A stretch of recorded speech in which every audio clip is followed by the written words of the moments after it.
સુરત શહેર એસઓજી અને બીસીબીની ટીમે બોગસ આધાર પુરાવાના આધારે બાંગ્લાદેશી બોર્ડર ક્રોસ કરી ભારતમાં ઘૂસાખોરી કરતા 9 લોકોને જુદા જુદા વિસ્તારોમાં છાપો મારી ઝડપી પાડ્યા છે. ઉપરાંત આરોપીઓને ભારતમાં ઘૂસણખોરી કરવા માટે બનાવટી આધાર કાર્ડ બનાવી મદદરૂપ બનેલા આરોપીને પણ દબોચી પાડવામાં આવ્યા છે. સુરત પોલીસ કમિશનર અજયકુમાર તોમર સાહેબના જણાવ્યા અનુસાર સુરત બીસીબી અને એસઓજીની ટીમે સંયુક્ત બાતમીના આધારે જુદા જુદા વિસ્તારોમાં છાપો માર્યો હતો, જ્યાંથી કુલ 9 બાંગ્લાદેશીઓને ઝડપી પાડવામાં આવ્યા હતા, જેમાં મુખ્ય આરોપી મોહમ્મદ હારૂન રશીદ, મોહમ્મદ હમીદ, મંસૂર બકર મુલ્લા, સિયાન મોહમ્મદ, મનન ખલીફા, સરમીન ખાનમ, ઇનાયત શેખ, મોહમ્મદ ફારૂક હુસૈન, મોહમ્મદ હમીદ, તુલી મોહમ્મદ આલમ અંડલ, કાજોલી બેગમ મોહમ્મદ, નાસિર સરદાર, મોહમ્મદ રાણા, લિયાકત મુલ્લા, બહાદુર રફીક ખાનની ધરપકડ કરવામાં આવી હતી.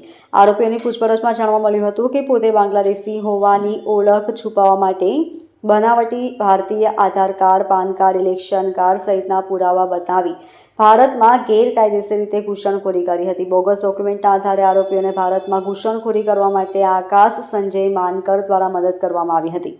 આકાશ માનકરે જ બાંગ્લાદેશીઓને બોગસ ભારતીય આધાર કાર્ડ પુરાવાઓ બનાવી આપ્યા હતા. હકીકતના આધારે કોદરક ખાતે રહેતા અને શ્રી ગણેશ એન્ટરપ્રાઇઝ નામથી એજન્સી ધરાવતા આકાશ સંજય માનકરની પણ ધરપકડ કરાઈ હતી. વધુમાં પોલીસ કમિશનર અજયકુમાર તોમર સાહેબે જણાવ્યું હતું કે આ સમગ્ર કેસમાં મુખ્ય આરોપી મોહમ્મદ હારૂન રશીદ છે, જે સુરત ખાતે મહિલાઓ પાસે સ્પાની આડમાં દેહ વેપારનો ધંધો કરાવે છે. જે આરોપી પોતાના વતનના ગામની આસપાસ રહેલા આર્થિક રીતે નબળા વર્ગની મહિલાઓ અને યુવતીઓને વધુ પગાર આપવાની લાલચ આપી બાંગ્લાદેશના સાતખીરા અને જોશેર જિલ્લાના પ્રતિબંધિત બોર્ડરથી પશ્ચિમ બંગાળ બેનગૌથી ભારતમાં ગેરકાયદેસર રીતે ઘૂસણખોરી કરાવી ત્યારબાદ ટ્રેન અથવા પ્લેન મારફતે સુરત લઈ આવે છે, જ્યાં સુરત લઈ આવ્યા બાદ શહેર જિલ્લાની આસપાસના વિસ્તારમાં દેહ વેપારનો ધંધો કરતા લોકોનો સંપર્ક કરી મહિલાઓ અને યુવતીઓને દેહ વિક્રયના ધંધામાં ધકેલી નાખે છે. સુરત શહેર એસઓજી અને પીસીબીની ટીમને આ કેસમાં મોટી સફળતા મળી છે તથા આ કેસમાં આગામી દિવસોમાં નવા ખુલાસા થવાની પણ શક્યતા રહેલી છે.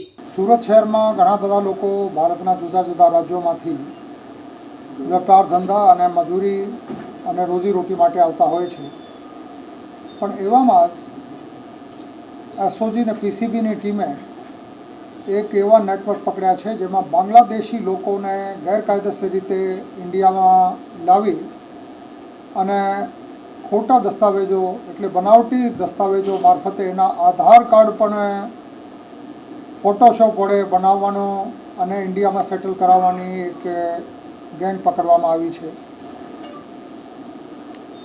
જે બાંગ્લાદેશી હોવા છતાં પોતાની જાતને ભારતીય નાગરિક તરીકે પુરવાર કરતા રહ્યા છે. એવા મોહમ્મદ હારૂન રશીદ, જે મુખ્ય માણસ છે, મોહમ્મદ હારૂન રશીદ, મોહમ્મદ હમીદ, આ જિલ્લો મેમનસિંહ બાંગ્લાદેશનો રહેવાસી છે અને એક ઇન્ડિયાનો માણસ છે જે કડોદરા વિસ્તારમાં રહે છે. એનું નામ છે આકાશભાઈ સંજયભાઈ માનકર. આ Shri Ganesh enterprise Aradhana dream gate number 3-4 Jolva ગામ કડોદરા ખાતે રહે છે અને આ આકાશ સંજયભાઈ માનકરે PAN card, election card, driving licence વગેરે બનાવટી ભારતીય ડોક્યુમેન્ટ ફોટોશોપ એપ્લિકેશન વડે બનાવીને આ લોકોને આપતા હતા. હારૂન રશીદને એના સાથેના જે કુલ 9 માણસો પકડાના છે, આ તમામ બાંગ્લાદેશના જુદા જુદા જિલ્લાઓ જેવા કે મેમનસિંહ, નોરાઇલ, જોયપુર હાટ અને બારિશાલ, આ તમામ જિલ્લાઓના આ લોકો રહેવાસી છે. ત્યાંથી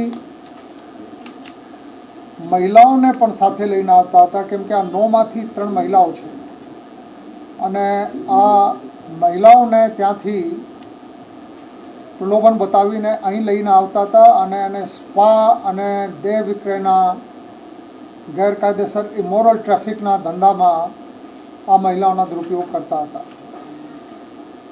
આ લોકોનો જે મોડસ ઓપરેન્ડી એવી રીતે હતો કે એક જસ્ટ ડાયલ કરીને વેબસાઇટ છે, એના મારફતે સ્પા અને ટેરા આત્મા નામના આ નામથી આ ગ્રાહકોને આકર્ષીને આ લોકોને જુદા જુદા હોટલમાં લઈ જઈને આ ગેરકાયદેસર ધંધા કરતા હતા, ઇમોરલ ટ્રાફિકના દેહ વેપારના. આ તમામને પકડવામાં એસઓજી અને પીસીબીની ટીમને સફળતા મળેલ છે. આ લોકોના પાસેથી 9 મોબાઈલ ફોન, ભારતીય આધાર કાર્ડની જે ખોટી રીતે બનાવેલું ફોર્સ્ડ આધાર છે એવા 11 કોપી, ભારતીય પેન કાર્ડની કોપી 8, બાંગ્લાદેશનું નેશનલ આઈ કાર્ડની લેમિનેશન કોપી 8, ભારતીય ડ્રાઇવિંગ લાઇસન્સની લેમિનેશન કોપી 1, આરસી બુક 3, અલગ અલગ બેંકના ડેબિટ કાર્ડ 5, સ્પાઇસ જેટ ફ્લાઇટનો બોર્ડિંગ પાસ 1 અને આ પ્રકારે જુદા જુદા ડોક્યુમેન્ટ એની પાસેથી રિકવર કરવામાં આવ્યા છે. સાથે સાથે બાંગ્લાદેશની કરન્સી ટકાની કુલ 26 નોટ, જેની કુલ ટકા 4,920 થાય છે. આ તમામ વસ્તુઓ કબજે લેવામાં આવી છે. એવી રીતે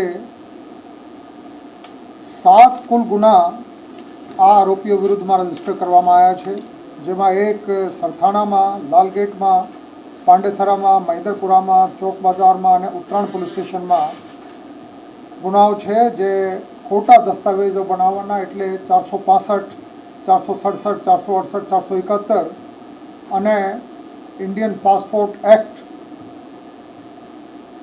સને 1967ની કલમ 12(1)(b) મુજબ પાસપોર્ટ રૂલ્સ અને 1950ના એન્ટ્રી ઇન્ટુ ઇન્ડિયાની કલમ 3 અને 6 મુજબના ગુનાઓ દાખલ કરાવવામાં આવ્યા છે. એવી રીતે કુલ 7 ગુના રજીસ્ટર થયા છે અને આગળની તપાસ પોલીસ દ્વારા હાથ ધરવામાં આવી છે. Bureau report LK star news, Surat.